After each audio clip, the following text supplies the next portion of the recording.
बाळ, फ्रीजमधून श्रीखंड काढ ना. आम्ही पूर्वी घरीच बनवायचो श्रीखंड. त्याची चवच वेगळी होती. आता काय सगळं रेडीमेड. आजी, हे श्रीखंड खाऊन बघ.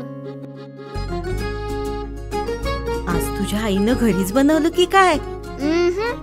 हे आहे गोकुळचं श्रीखंड. अगदी जिभेवर रेंगाळणार. जिभेवरच नाही तर मनावरही रेंगाळणार. गोकुळ श्रीखंड, मनावर रेंगाळणार. हातकणंगले तालुक्यातील दुर्गेवाडी येथे हिंगणगाव उपकेंद्र अंतर्गत आरोग्य सेवा केंद्र दुर्गेवाडीच्या इमारतीचे उद्घाटन दुर्गेवाडीच्या सरपंच सुलभा कदम व कुंभोज आरोग्य पथकाचे आरोग्य अधिकारी अभिनंदन पाटील यांच्या उपस्थितीत करण्यात आले.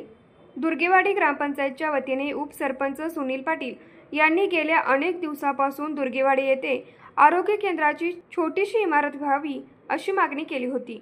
त्या अनुषंगाने शासनाने मंजुरी दिली असून ग्रामपंचायतीने दिलेल्या सरकारी जागेत आज सदर आरोग्य सेवेचे काम सुरू करण्यात आले. इथून पुढे आरोग्य मंत्री यांच्याकडे पाठपुरावा करून दुर्गेवाडी येथे सुसज्ज असे आरोग्य उपकेंद्र बांधण्यासाठी आम्ही प्रयत्नशील आहोत असे उपसरपंच सुनील पाटील म्हणाले. यावेळी दुर्गेवाडी ग्रामपंचायतचे सदस्य सादिक वारुणकर, शोभा घोलप, तंटामुक्त समितीचे अध्यक्ष मारुती पाटील, राजकुमार पाटील, संगीता पाटील, सचिन घोलप तसेच दुर्गेवाडी येथील अंगणवाडी सेविका, जिल्हा परिषद शाळेतील सर्व विद्यार्थी, शिक्षक व हिंगणगाव आरोग्य केंद्राचे डॉक्टर सत्यजित तोरसकर, मनीषा कदम, आशा स्वयंसेविका, पूनम माळी उपस्थित होत्या.